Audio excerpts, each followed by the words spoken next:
Hi guys, welcome back to my channel. Today, I'm going to show you how to create this really cool split color glitch effect. So, let's start by making this image black and white.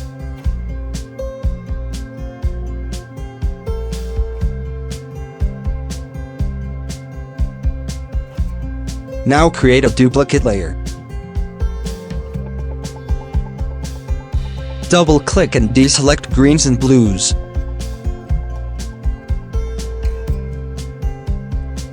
Now simply shift the upper layer to the left.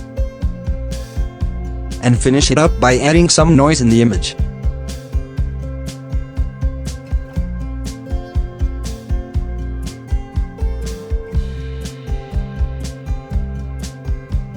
I hope you enjoyed this video. Do share your feedback in the comments section. And don't forget to subscribe to this channel for more such videos. Thank you for watching.